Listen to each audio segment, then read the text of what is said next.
Lunes 28 de septiembre de 2020, 4 de la tarde.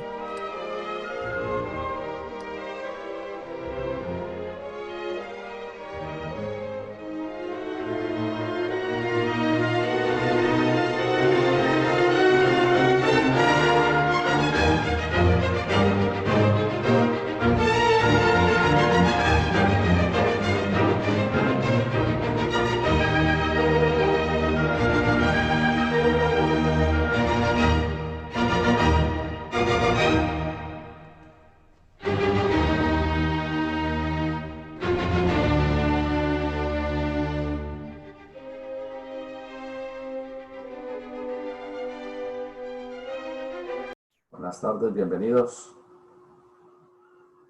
o buenas noches.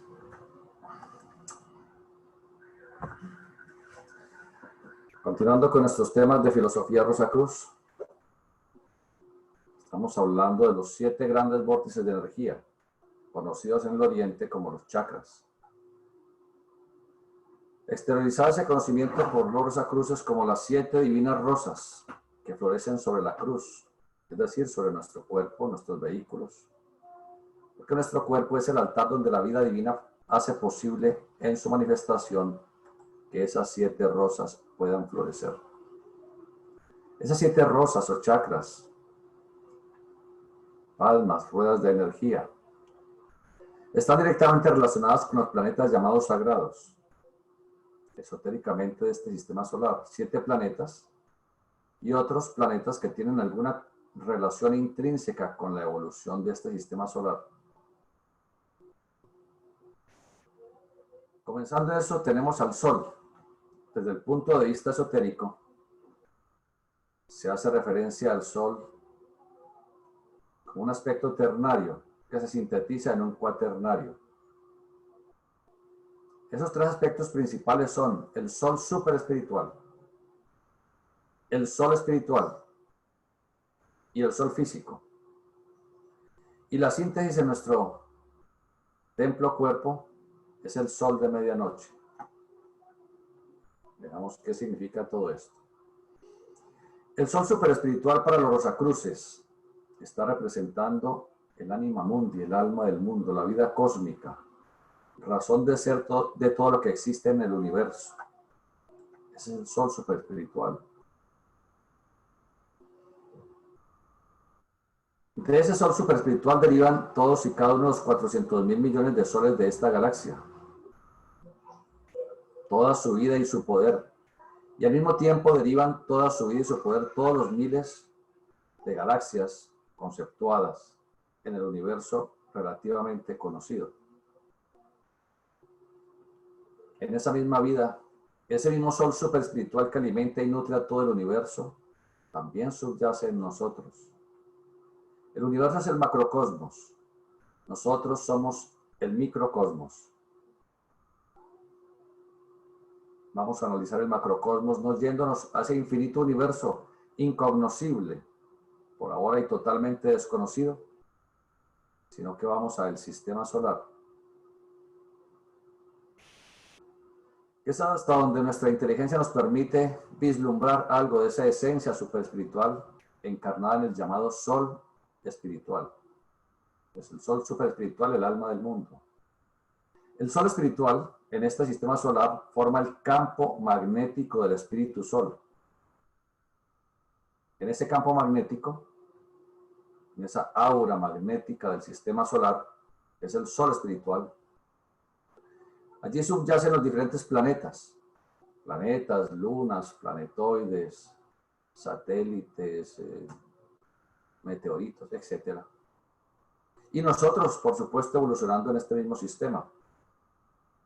Ese orbe del Sol espiritual llega hasta Urano. Y se dirá, Neptuno, Plutón, ¿qué pasa con ellos?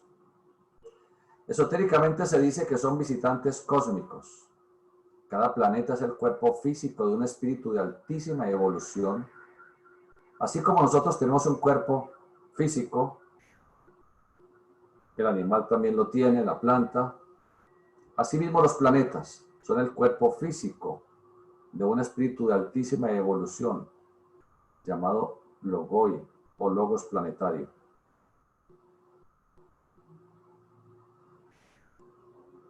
Los espíritus que rigen los planetas de Neptuno y Plutón, y aquel que la ciencia conceptúa que se encuentra allende de Plutón, que lo han denominado el planeta X, o el 10º planeta. Estos planetas, Neptuno, Plutón, son visitantes cósmicos que vienen a influir en la evolución tanto del sistema solar como de todas las entidades evolucionantes, en este caso en el planeta Tierra, nosotros los humanos. Y esa influencia la sentimos en todas las etapas de nuestra vida. Constantemente estamos sintiendo esas influencias planetarias, cósmicas, porque no es el planeta físico el que influye sobre nosotros, como de una manera muy racional lo expresaba Carl Sagan, al decir que no era posible que un planeta que se encuentra por allá a millones y millones y millones de kilómetros pueda influir en algo en nuestra corporeidad. No es el planeta, aunque tenga una masa ingente como lo es Júpiter, por ejemplo. Es el campo magnético de ese espíritu de altísima evolución, hermano del logo solar. El logo solar tiene sus hermanos, llamados los 7 espíritus delante del trono de Dios, como lo veremos en nuestro estudio del Apocalipsis, que son los llamados planetas sagrados. Entonces, es el campo magnético de ellos el que actúa, inficionando nuestros coloides, los metaloides, en estado coloidal en nuestra corporeidad, además en el aura, y de esa manera es como influyen en nuestra evolución, no en nuestro destino, porque nosotros podemos y debemos cambiar nuestro destino, pero sí en nuestra evolución y nuestro progreso. Entonces, tenemos el sol superespiritual, el alma del mundo, el espíritu universal, el sol espiritual, el campo magnético de este logos que rige este sistema solar, en el cual engloba o encierra a todos estos planetas. Y ahora tenemos al sol físico, que vemos todos los días, durante esas horas de luz, dependiendo de la región planetaria en donde se esté observando. Y que aparentemente el sol desplazándose de oriente a occidente. Obviamente no se está desplazando de oriente a occidente, sino que el planeta está girando y eso lo sabemos todos. Del sol físico derivamos nuestra vitalidad, nuestra energía, nuestra salud. El sol físico irradia constantemente una gran cantidad de materia y de energía a todo el sistema solar y aún mucho más allá. Esa materia y energía es conocida relativamente por la ciencia. Materia y energía que nutre este planeta especialmente para que nosotros podamos hacer posible la existencia, la vida microscópica, vegetal, animal, humana. Pero los esoteristas van más allá y hablan del sol de medianoche. Expresaban que el sol de medianoche dirigió bajo el símbolo de la estrella de Belén a los Reyes Magos en busca de un niño Dios que había nacido.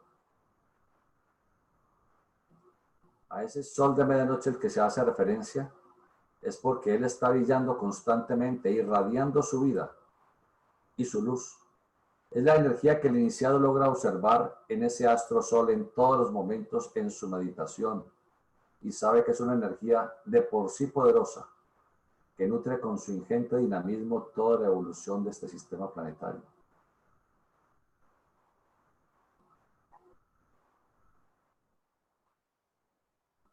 Después de analizar el Sol como eje, el Sol físico como eje de este sistema solar,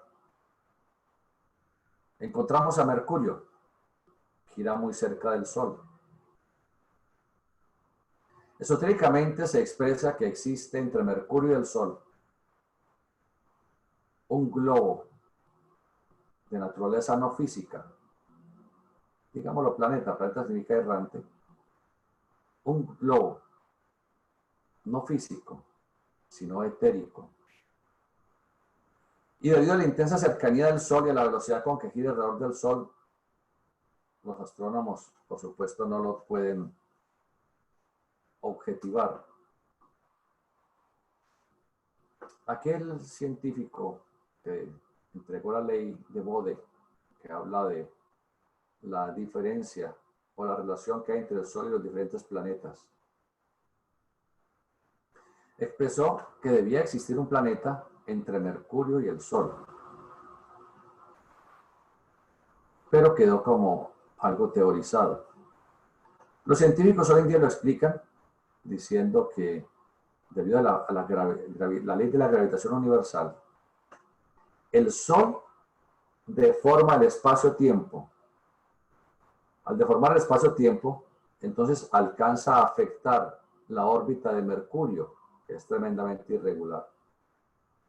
Y explican que eso que el científico decía a principios del siglo pasado, que debía existir algún planeta allí girando entre Mercurio y el Sol, que la realidad es por la fuerza de gravitación universal. Eso es una realidad. Los soles, con su ingente masa, deforman el espacio-tiempo, provoca una curvatura en el campo magnético. Pero es real, según el esoterismo, que existe Vulcano, un planeta, y más que planeta, por eso decimos un globo de naturaleza etérica, no físico, que está allí entre la órbita de Mercurio y el Sol, y en donde evolucionan seres de una evolución muy elevada.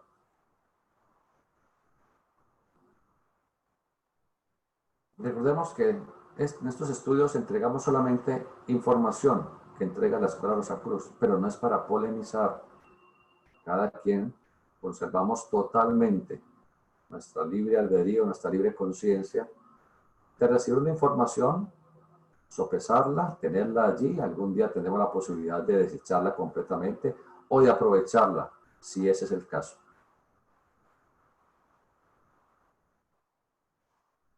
Después de Mercurio tenemos a Venus, luego la Tierra, posteriormente Marte, entre Marte y Júpiter, la cadena de asteroides, después de Júpiter, Saturno, finalmente Urano. Hasta allí, esotéricamente considerado el sistema solar. Luego está Neptuno y Plutón, planetas de naturaleza extracósmica evolucionando o ayudando en la evolución interna de este sistema solar. Miremos ahora cómo el macrocosmos se relaciona con nuestro microcosmos. El macrocosmos sistema solar se relaciona con nuestro microcosmos psicofisiológico y psíquico espiritual. Neptuno en su función actuando en los pies en nuestra propia naturaleza. Los pies son de una importancia incalculable para el ser humano. Ustedes dirán, ¿y por qué eso? Porque Piscis rige los pies. Y Piscis es la mansión de Neptuno. Y ahora vamos a ver el aspecto esotérico de esa correlación. Los pies son de una importancia incalculable para el ser humano. Los pies nos permiten desplazarnos, subir a las montañas, nadar, hacer tantas cosas que aparentemente nos parecen insubstanciales. Pero no vayamos a tener los pies a ver si pudiéramos hacer todas las cosas que hacemos tan fácilmente. En los pies se encierra una energía que tiene la posibilidad de despertar en el ser humano capacidades y posibilidades que se encuentran profundamente dormidas. Por eso, entre las enseñanzas que Krumheller legó la fraternita rosacruciana antigua, habló de la práctica de Piscis como de la más importante en cuanto al desarrollo psíquico-espiritual del ser humano. Esas capacidades que se encuentran dormidas allí en esos vórtices de energía que actúan en los sacros plantares y en los empeines, nuestros pies por supuesto, tienen que ver con la parte psíquica de nuestra naturaleza. Inicialmente con la lucidez en este mundo tetradimensional, a donde pasamos cuando nos entregamos al sueño. Es el llamado mundo del deseo o mundo astral. quien aprende a trabajar mística y mágicamente con la energía de Neptuno en los pies, puede caminar, digámoslo así, por los mundos espirituales. Aprende a salir conscientemente de su cuerpo, voluntariamente, y a entregarse a esas regiones suprafísicas en donde puede tomar contacto, tal como lo hacemos aquí en estos estudios, con personas que ya han trascendido el umbral, que decimos que han muerto, pero que están más vivas que nosotros, porque allá no se limita por el tiempo, ni por el espacio, ni por las enfermedades, ni por el hambre. O también nos encontramos con otros estudiantes en esos planos suprafísicos. Y las prácticas correspondientes a Neptuno, y que repito, el maestro Kungeler entregó, nos ayudan a despertar conscientemente en esos mundos. Esa energía de Neptuno, que tiene su asidero en los pies, se desplaza en nosotros por unos canales totalmente desconocidos por la ciencia, canales de naturaleza etérica, hacia el sacro plexo, un centro poderoso de energía radicado en la base de nuestra espina dorsal.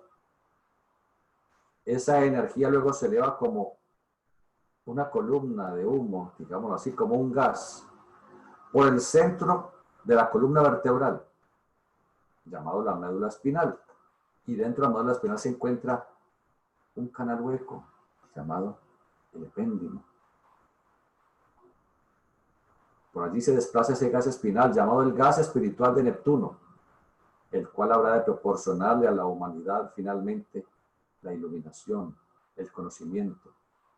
Aquello que han logrado hoy en día muy pocos seres, llamados los adeptos, como en su momento lo hizo el Señor Jesús, Buda, Hermes, Krishna, Pitágoras, Platón y otros muy pocos dentro de la evolución planetaria.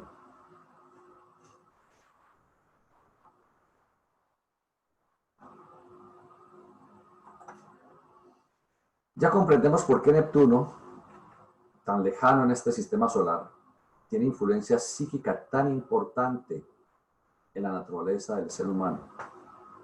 Se le llama el planeta de la divinidad a Neptuno, ¿sí? Porque es la divinidad subyacente en el interior de cada uno de nosotros, la que tiene la posibilidad de despertar en sí esas capacidades suprafísicas, suprahumanas, que algún día toda la humanidad habrá de desarrollar desde un punto de vista perfectamente natural, pero para llegar allá la humanidad se demorará aún millones de años. Los Rosacruces enseñan que el ser humano, aplicando determinado tipo de ejercicios, puede lograr en menos tiempo lo que la humanidad habrá de lograr en cientos de encarnaciones, es decir, en miles de años, o quizás en millones, la inmensa mayoría. Plutón, más lejano que Neptuno, posee ese logoi, ese espíritu planetario, una energía ingente, tremendamente poderosa. Como planeta, y la ciencia lo llama ya planetoide, es insignificante quizás más pequeño que la Luna, el satélite terrestre, pero Plutón tiene un poder incalculable. Él en su orbe unas veces atraviesa la órbita de Neptuno y luego se aleja tremendamente de la misma órbita en el sistema solar, allá tan lejano, tan pequeño. Los astrólogos saben la importancia incalculable que tiene Neptuno y Plutón en nuestra propia naturaleza. Plutón, decían los antiguos, que era el dios del inframundo, el dios de los infiernos.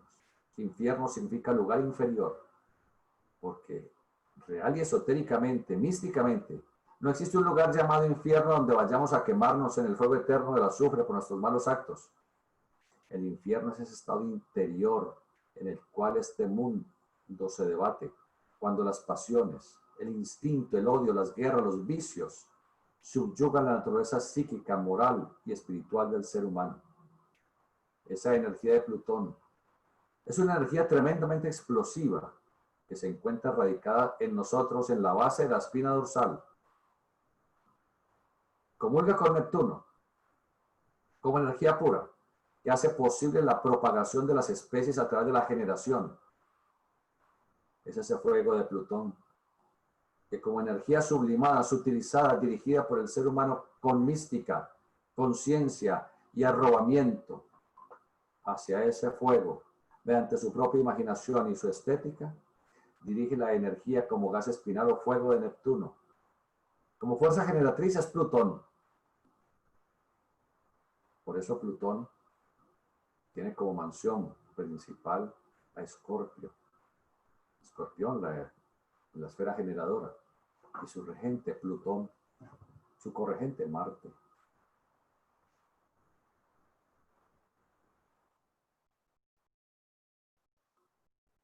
Como fuerza generatriz, allí en el sacroplexo se manifiesta esa energía poderosa como Plutón.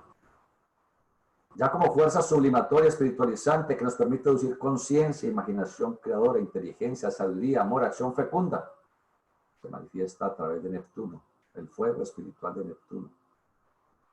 He allí la gran diferencia. Por eso, la energía de Plutón nos lleva a cometer tantos problemas. Plutón en el horóscopo de cualquier persona, no importa dónde esté, hace que la persona no sublimada, no espiritualizada, cometa gran cantidad de problemas, de errores. Esas son fuerzas o energías del macrocosmos que actúan en nuestro microcosmos.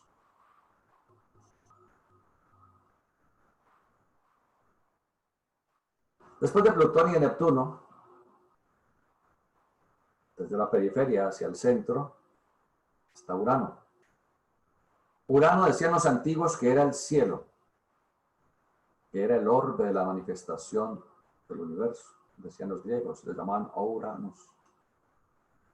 Nosotros, Urano representa el campo electromagnético, un orbe de energía que nos rodea completamente, orbe de energía que podemos sentir cuando nos acercamos a otra persona que se encuentra algo distraída, y la persona reacciona antes de que lleguemos a donde ella. Una persona está distraída en algo y uno se acerca sigilosamente. Y la persona no lo ha escuchado a uno, ni lo ha visto y está distraída. Pero de un momento a otro la persona reacciona. Es cuando se entremezclan, se entrecruzan las auras, el orbe magnético de Urano de uno y de la otra persona. Interactúan y la persona reacciona.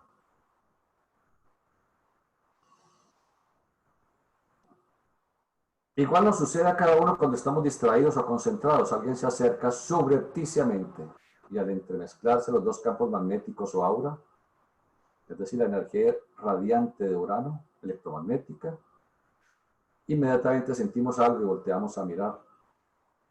Es la energía de Urano.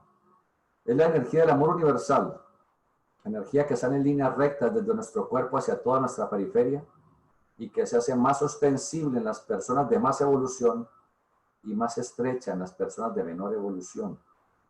Encontraremos, de manera que encontraremos en algún aborigen por allá perdido en alguna selva un campo áurico o de Urano más pequeño, más estrecho, de una persona de gran fuerza moral o espiritual como el Señor Jesús, por ejemplo, por un campo electromagnético extremadamente gigante.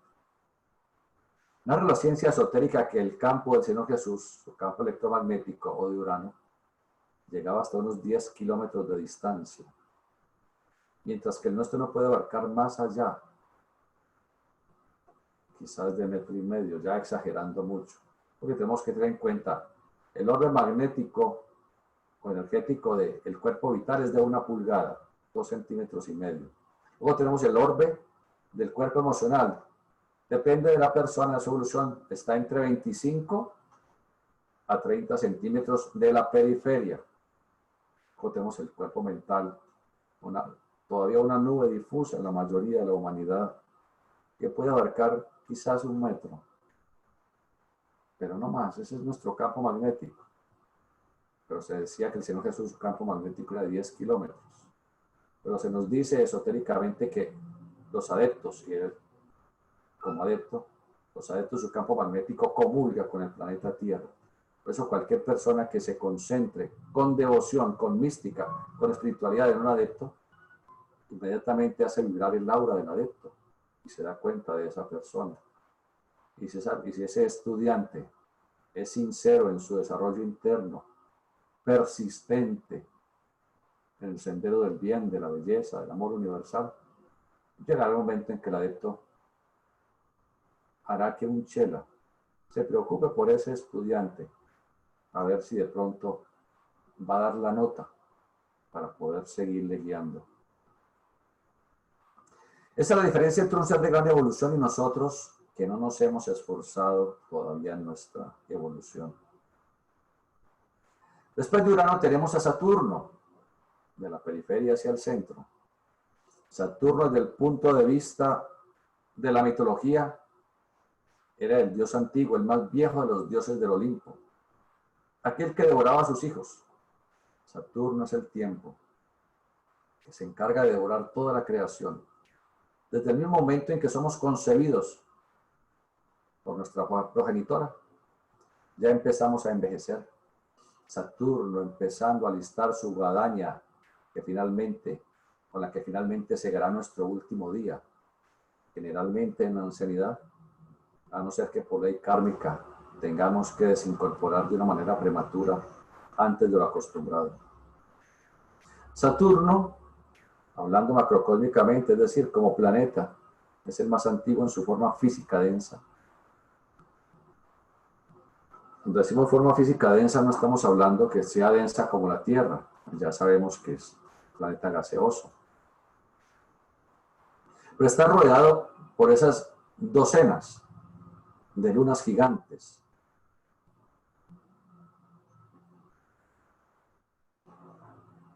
Saturno en nosotros es una energía que tiene su base también en el sacro plexo. Allí comulgan tres aspectos. El fuego espiritual de Neptuno, la energía de Plutón y de Saturno.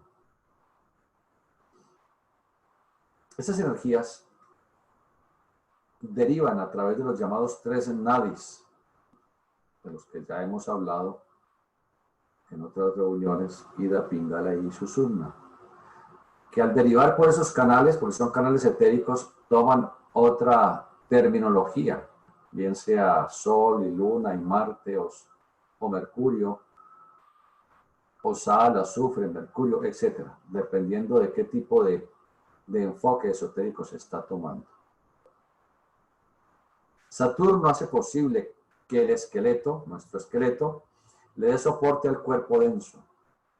Y hace posible Saturno que podamos asimilar los alimentos. Saturno permite que podamos eliminar oportunamente los desechos que no son eliminados por la nutrición, asimilados por la nutrición. Cuando una persona no logra asimilar fácilmente los nutrientes, y menos aún eliminar los residuos, es porque tiene un mal funcionamiento de la energía cósmica de Saturno en su propia naturaleza. Si se mirara astrológicamente, se analizara astrológicamente la carta de esa persona, probablemente tiene Saturno afligido en la constelación de Virgo. Y como Virgo rige el aparato digestivo, la asimilación de los nutrientes en el intestino delgado y la eliminación de los residuos del intestino grueso, por lo tanto, esa persona mantiene una inactividad digestiva que hace que su vida sea más complicada en ese aspecto.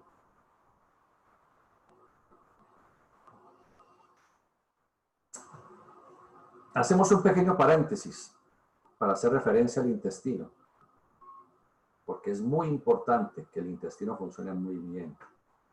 Y para un esoterista es absolutamente indispensable un normal y digamos que excelente funcionamiento intestinal. Todas las noches acostumbrar a consumir la mayor cantidad posible de mango muy maduro, sin la corteza, para evitar una obstrucción intestinal. Esto ya lo hemos dicho tantas veces, pero nunca sobra repetir. Solamente la pulpa del mango, bien masticada, pasada con sorbos de leche o de agua, según la tolerancia que la persona tenga a la leche, o si no con agua. Si la persona acostumbra a consumir mango en las noches de por vida, especialmente personas mayores de 28 años, su salud podrá ser muy adecuada. Su longevidad será apreciable. La fortaleza de su organismo será mayor, por supuesto. La apariencia juvenil durará muchísimas décadas. Comprendemos que hay personas aquí en nuestro estudio que están muy septentrional o meridional y el mango es una fruta especialmente de la zona tropical. Entonces tenemos esa ventaja aquí que hay mango todo el año.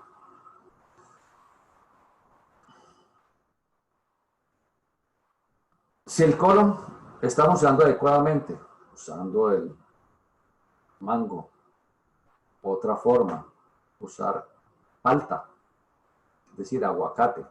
Todas las noches aguacate con aceite de olivas. La persona se adelgazará, su colesterol se normalizará, su colon funcionará a la perfección. Será algo maravilloso también. Es otra manera.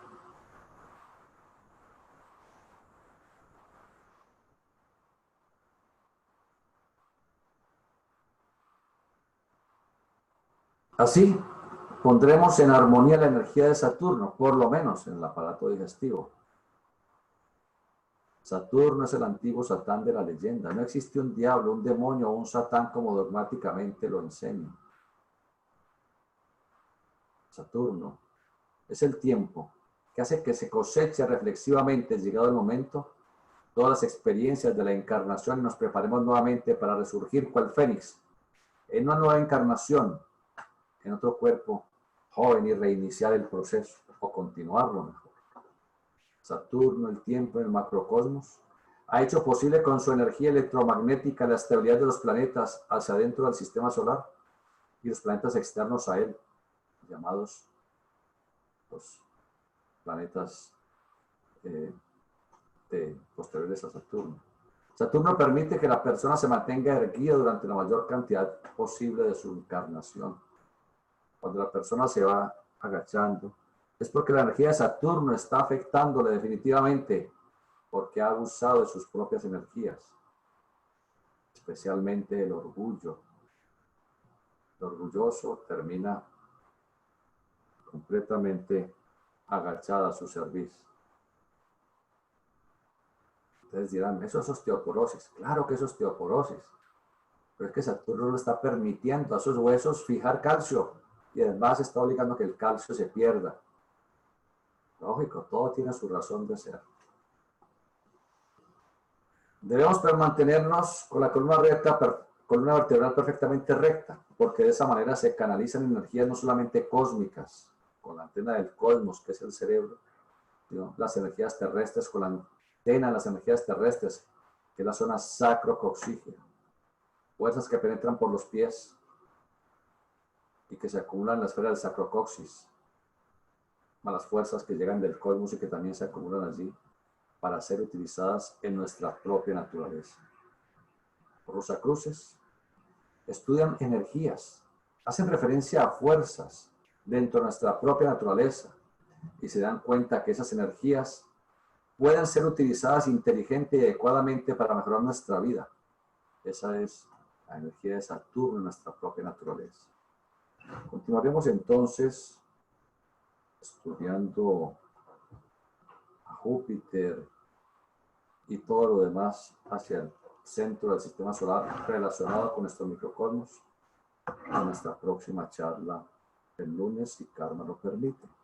Ahora continuemos entonces con otro tema, un poco más esotérico o un poco más difícil, pero con paciencia y con persistencia realmente podremos aprovechar estos estudios.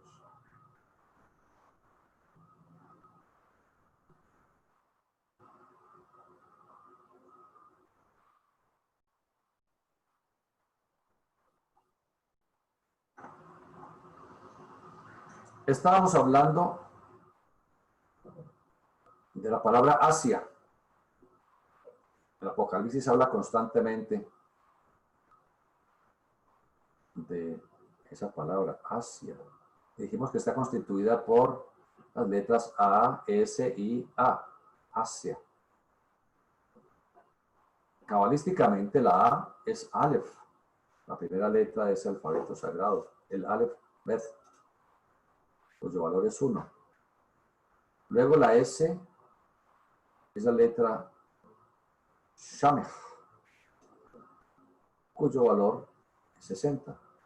Luego tenemos la I, que corresponde a Yod, la letra hebrea correspondiente con su valor numérico 10. Y la última A, otra vez con Aleph, valor numérico 1. Que al sumar esos valores nos da 72. E hicimos algunas correlaciones del 72, pero llegamos finalmente a 72 en su síntesis gemátrica, es decir, suma cabalística de 7 y 2, 7 más 2, que nos da 9, que corresponde a la 9ª letra del alfabeto sagrado. Recomendamos a los estudiantes tener, para todos nuestros estudios, las letras hebreas. Creo que ya les he mostrado, un momento les muestro.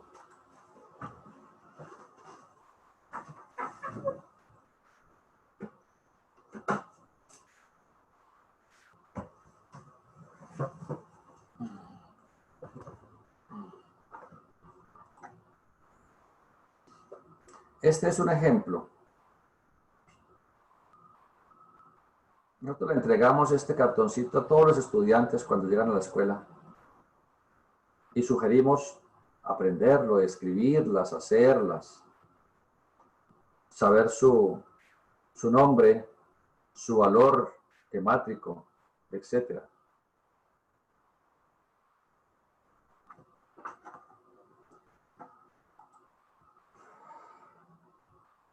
Decíamos entonces que 72, que es el valor gemátrico de la palabra Asia, las 7 iglesias que se encuentran en Asia, dijimos que representa nuestra energía generadora, Asia.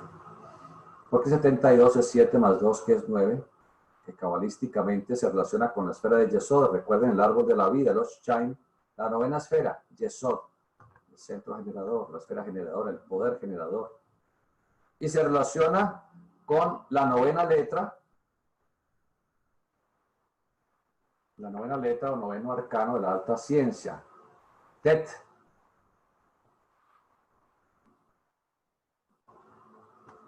Que se llama esotéricamente el arcano del iniciado. Es decir, quien ha logrado trascender las trivialidades en el humano vivir, en las cuales yacemos la inmensa mayoría de la humanidad por falta de evolución, por falta de sublimación del fuego creador de la vida. Paréntesis, yo les dije ahora que nos veíamos el próximo lunes. No, el lunes es hoy. Pensé que era viernes. No, el miércoles, por supuesto, continuamos. La forma hieroglífica de este arcano, arcano Tet, encarna el símbolo de una serpiente.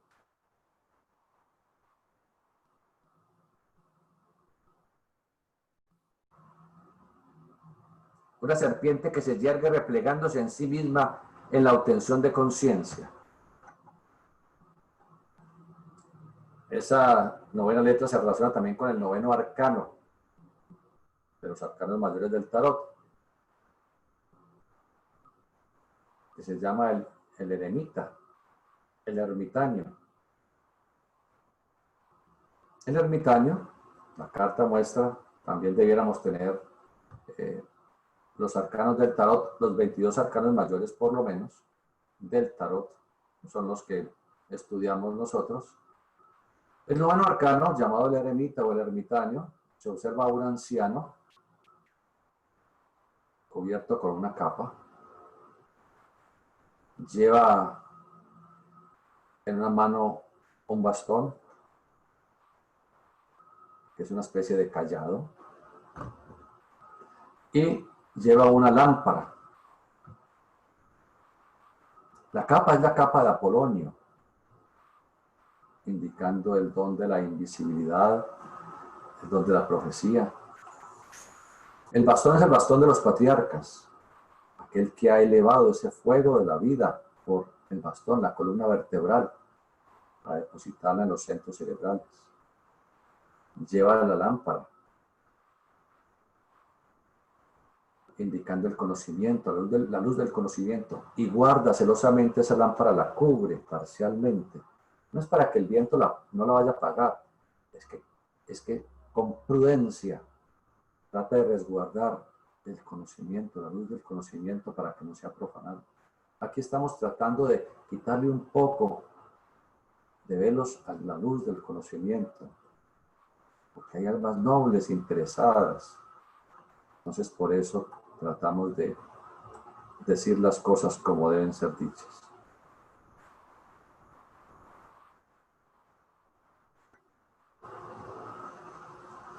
Cuando la divinidad, el ser interno, le dice a Moisés, levanta la serpiente sobre el asta para que el pueblo la vea.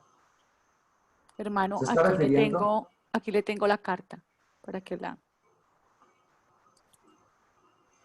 el ermitaño, el bastón de los patriarcas, la capa de Apolonio y la lámpara de la sabiduría. Gracias, hermana. Gracias. Con gusto. Cuando la divinidad, es decir, el ser interno, el yo superior, le dice a Moisés, levanta la serpiente sobre el asta para que el pueblo la vea, se está refiriendo al arcano Tet, esta novena letra del alfabeto sagrado. El asta es la espina dorsal, el bastón de los patriarcas. Y el trabajo final de ese movimiento es el cerebro. Es por eso que la serpiente cobra, ustedes saben, la serpiente cobra se yergue y hace su cabeza así. Es por eso que la serpiente cobra se ha tenido como símbolo de la sabiduría esotérica de los llamados maestros Naga, es decir, los maestros serpiente. La palabra Naga significa serpiente, de los indos. Son los maestros del fuego, porque la cobra con su cabeza ancha, formando una especie de capucha, de aureola, se yergue mirando fijamente. Es la representación perfecta del cerebro, de la médula espinal y el fuego secreto de la existencia. El arcano Tet, este noveno arcano, novena letra de Aleph-Bet, la serpiente erguida es la energía del alma del mundo, que tiene la mayor capacidad de condensarse alrededor del cerebro y del sistema nervioso cerebroespinal, que son los aparatos de la conciencia para activar los 7 grandes centros de fuerza o de energía en su ascenso a través del árbol del conocimiento. Dice en Apocalipsis, capítulo 1, versículo 8, yo soy el alfa y la omega, principio y fin, dice el Señor, que es y que era y que ha de venir, el Todopoderoso. Compartir pantalla, por favor.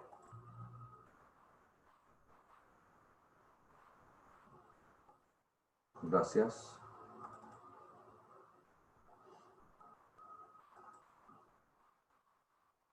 El alfa y la omega, la primera y la última letras del alfabeto griego. La A y la Z, primera y última letras del abecedario latino. Aleph y Tau. Entonces aquí vemos alfa y omega, primera y última letras del alfabeto griego. Alfabeto, que comienza con alfa y sigue con beta. A y Z, la primera y la última letras del abecedario latino nuestro. Aleph y Tau, la primera y última letras del Aleph-Bet, es decir, el alfabeto, pero no se podría decir alfabeto hebreo porque sería incorrecto, porque alfabeto es griego. El Aleph-Bet, porque comienza con Ave, Aleph-Bet. Con esas letras, la primera y la última,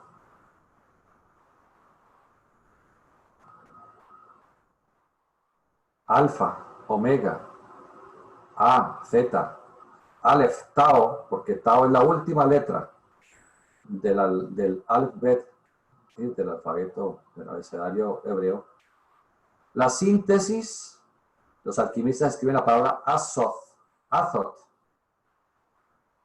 el Azot, el Azoe de los sabios, el mercurio filosofal.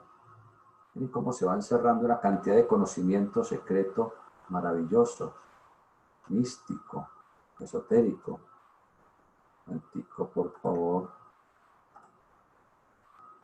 Ponle un poquito de luz a esto. Azot, tenemos la A, el Aleph o alfa, la Z, la O, el omega, Y la T, el Tao. El Azot, o el Azot de los sabios, es la síntesis de la gran obra, del trabajo interno. Es la gran obra, es la regeneración fisiológica, anímica, conscientiva, espiritual, que trata de realizar el estudiante de la ciencia trascendental. Llámese Rosacruz, llámese alquimista, cabalista, gnóstico, etcétera. No importa a qué escuela se pertenezca. Esa es consagrarse a la gran obra, ese es nuestro ideal. Más adelante en el Apocalipsis se hace referencia al trabajo alquímico en donde el Azot es el mercurio filosofal en su desplazamiento ascendiendo por la médula espinal, activando cada uno de los centros de energía, llamados simbólicamente las iglesias, o llamados los candeleros, o los candelabros.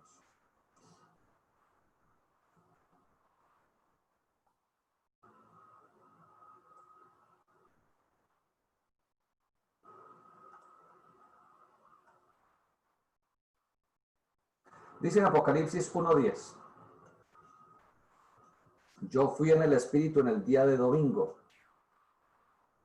Domingo, Dominus, en latín, significa el día del sol, el día del Señor, el día de la conciencia sensorial. Pues es domingo, el día del sol, de la conciencia sensorial, porque el sol representa no solamente conciencia, sino que representa sensibilidad. En Apocalipsis 1:10 dice además, y oí detrás de mí una gran voz como de trompeta. Quien cultiva el sentido místico, quien dirige a Tiferet, su trabajo sublimatorio, Tiferet, centro crístico, el corazón, quien dirige a Tiferet, con sentido místico, su trabajo sublimatorio, oye en meditación el sonido, en actividad de Kundalini, el fuego creativo del Espíritu Santo. Ese fuego creativo del Espíritu Santo, en griego, se denomina speirema, o también el paracleto. Entonces, fuego creativo del Espíritu Santo, el fuego secreto, viviente y filosofal, Kundalini, Isis, Nuit, el alma del mundo, la Divina Virgen, la Virgen María, la doncella, la Bella Durmiente.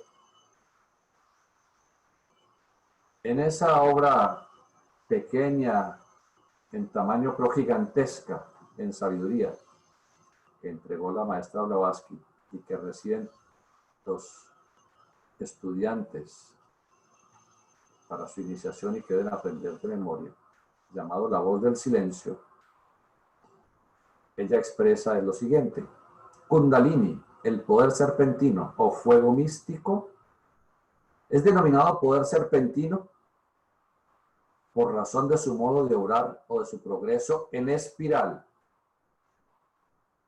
en el cuerpo del ocultista que desarrolla en sí mismo tal poder. Es una fuerza eléctrica, ígnea, oculta o fojática. Fohat significa fuego, fuego cósmico.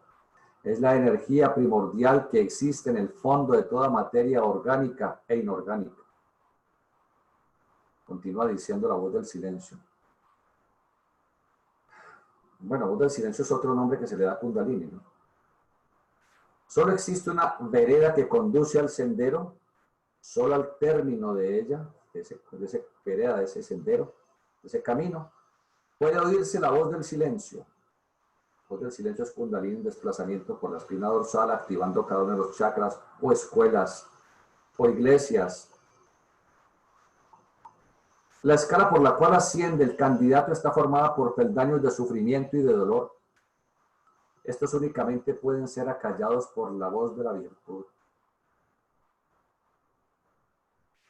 El sendero esotérico es un sendero de mucho sacrificio, porque quien está aspirando a lo más noble, lo más divino, y acumular con la energía más poderosa del universo, porque es el fuego del Espíritu Santo, del Creador del universo, del Ser Supremo, ese Fohat que hizo posible la ignicencia del universo, con sus miles de millones de grados centígrados, según dice la ciencia, esa misma energía nos fue conferida a nosotros.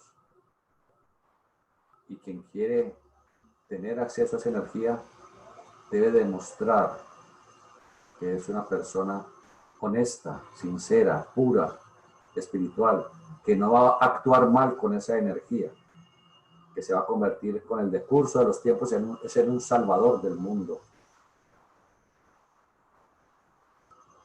Dice que quien sigue ese sendero es un sendero de sufrimiento y de dolor. ¿Por qué sufrimiento y dolor? Porque el estudiante espera cancelar en pocas encarnaciones lo que en el curso normal de la evolución tardaría centenares de vidas.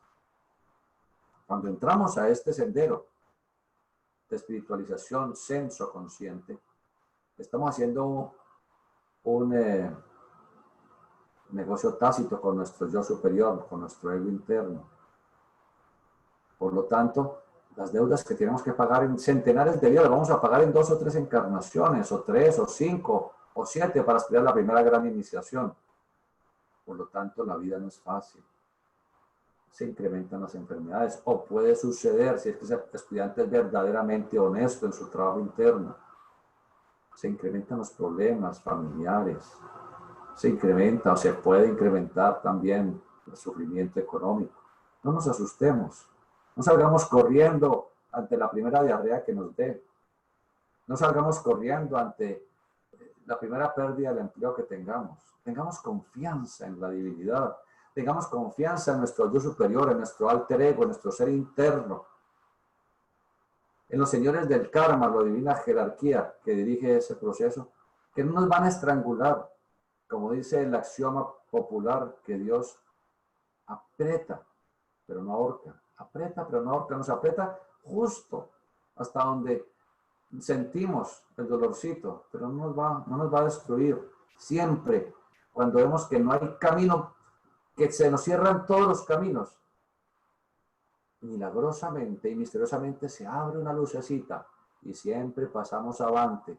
Ese problema económico se supera. Ese problema de salud tan grave, tan terrible, se supera. Ese problema moral tan espantoso que se tiene, afectivo, se supera. Continúa diciendo Blavatsky: ay de ti, discípulo, si queda un solo vicio que no hayas dejado atrás. El estudiante tiene que ir dejando todos sus vicios, todos sus caprichos, porque la escala cederá bajo tus plantas y te precipitará. Su base, la base de esa escalera de espiritualización, descansa en el profundo cenagal de tus pecados y defectos. Todos hemos cultivado en nuestra evolución de millones de años tantos errores. Y probablemente tengamos algunas bobaditas por ahí que superar. O muchas que tenemos que superar. Su base descansa en el profundo cenagal de tus pecados y defectos. Y antes que puedas aventurarte a cruzar ese ancho abismo de materia, tienes que lavar tus pies. Los pies es un símbolo cabalístico de la energía generadora. Malkut Yesod. Deberás lavar tus pies en las aguas de la renunciación. ¿Qué renunciación? Es dejar conscientemente, voluntariamente, los vicios, los errores, las malas costumbres, todo lo negativo y perverso de nuestra naturaleza. Si es que tenemos alguna cosa de esas, o si ya estamos demasiado altos, ¿qué vamos a saber? Pero estoy hablando por mí, realmente hay que dejar tantas cosas. Sé precavido, no sea que pongas un pie todavía manchado en el peldaño inferior de la escala. Hay de aquel que se atreva a ensuciar con sus pies fangosos un escalón tan solo. El cieno inmundo y cenagoso se secará, se hará tenaz, pegará sus pies en aquel sitio, y como el pájaro atrapado en la liga del cazador astuto quedará imposibilitado para un nuevo progreso. Eso le pasa a muchos estudiantes. Cuando uno aspira muy alto, suele caer muy bajo. Cuando uno dice, exterioriza su vanidad diciendo, no, yo ya soy un ser puro, sublimado, perfecto, casto y divino, pocos momentos después estará revolcándose en su propio cenagal. Sus pecados, Levantarán la voz semejante a la risa y al plañido del chacal después de la puesta del sol. Sus pensamientos se convertirán en un ejército y se los llevarán tras sí como a un esclavo. Mata tus deseos, Lanú. Un Lanú es un discípulo, aquel que está aspirando a la primera iniciación, primera gran iniciación. ¿Por qué iniciaciones menores? Mata tus deseos, Lanú. ¿Qué es matar los deseos? Es hacer conciencia que hemos cultivado tantos vicios durante tantas innúmeras encarnaciones que ya no más. Que eso es lo que nos produce una enfermedad, otra enfermedad, los problemas familiares, conyugales, los problemas de trabajo, los problemas sociales, todo eso es por los vicios que hemos cultivado y que aún seguimos en los mismos errores. Reduce tus vicios a la impotencia antes de dar el primer paso en el solemne viaje. Ahoga tus pecados, enmudécelos para siempre antes de levantar un pie para subir la escala. Aquieta tus pensamientos y fija toda la atención en tu Maestro, a quien todavía no ves, pero a quien tú sientes. Funde tus sentidos en un solo sentido si quieres estar seguro contra el enemigo. Por medio de este sentido único que está oculto en la concavidad de tu cerebro, es como puede mostrarse ante los ofuscados ojos de tu alma el escarpado sendero que a tu Maestro conduce. Largo y penoso es el camino que tienes ante ti, discípulo. Un solo pensamiento acerca de lo pasado que dejaste en pos de ti te arrastrará hasta el fondo y tendrás que emprender de nuevo la subida. Con cuánta tristeza uno como estudiante observa estas profundas realidades. Como uno cuando piensa que ya es un ser sublimado y puro y divinizado, cae otra vez al error o a los errores que ha cometido y se da cuenta que debe ser muy humilde, muy sencillo y que debe pisar con mucho cuidado para poder avanzar en el sendero. Les decía hace 6 meses cuando comenzamos estas charlas, como un estudiante le decía al instructor, yo estaba allí presente y le decía, maestro, es que el sendero es muy duro. Le dijo, no hermano, es muy blando y si no piso con cuidado se hunde. El estudiante se quedó reflexionando y dijo, no maestro, es que el sendero es muy difícil. El instructor le respondió, hermano, no hermano, es muy fácil. Y debido a que es tan fácil, por eso no lo vemos. Largo y penoso es el camino que ante ti tienes, discípulo. Un solo pensamiento acerca de lo pasado que dejaste en pos de ti te arrastrará al fondo y tendrás que emprender de nuevo la subida. Antes de que puedas sentar el pie en el peldaño superior de la escala de los místicos sonidos, el sonido de la voz del silencio o Kundalini desplazándose de chakra en chakra. Vamos a expresar eso, como lo dice la voz del silencio. Antes que puedas entrar el pie en el peldaño superior de la escala de los místicos sonidos, tienes que oír la voz de tu Dios interno, de 7 modos distintos, como la melodiosa voz del ruiseñor, entonando un canto de despedida a su compañera. Es el primero, cuando se activa el primer chakra, el básico. Percibes el segundo a la manera del sonido de un címbalo de plata, una campana de plata, despertando centelleantes estrellas. Suena el siguiente como el lamento melodioso del espíritu del océano, aprisionado dentro de su concha, ese sonido del océano. Tercer chakra. Suena el siguiente como el lamento melodioso del espíritu del océano, va seguido del canto de la vina, un instrumento de cuerda, el sonido del chakra cardíaco. El quinto, a manera de flauta de bambú. Luego se convierte en sonido de trompeta, chakra frontal. El último vibra como el sordo retumbar de una nube tempestuosa. Yo lo narro como si fuera el sonido de millones de abejorros. Este séptimo sentido absorbe todos los demás sonidos. Estos se extinguen y no se vuelven a oír más. Así es la activación de cada uno de los chakras en la elevación de esa energía. ¿Cómo se obtiene? Mediante la sublimación, alentando con mística, con la ayuda de la imaginación durante la meditación. Continuaremos en nuestra próxima charla entonces el Apocalipsis capítulo 1 versículo 10 porque vamos progresivamente y estudiaremos todo el Apocalipsis. Gracias por su atención, por su formalidad, por su paciencia. Y feliz tarde, feliz noche. Muchas gracias, hermano. A usted, hermana, muchas gracias. Se le estaba acabando la semana rápido. Sí, ya pensaba que era viernes. ¿Cómo le parece?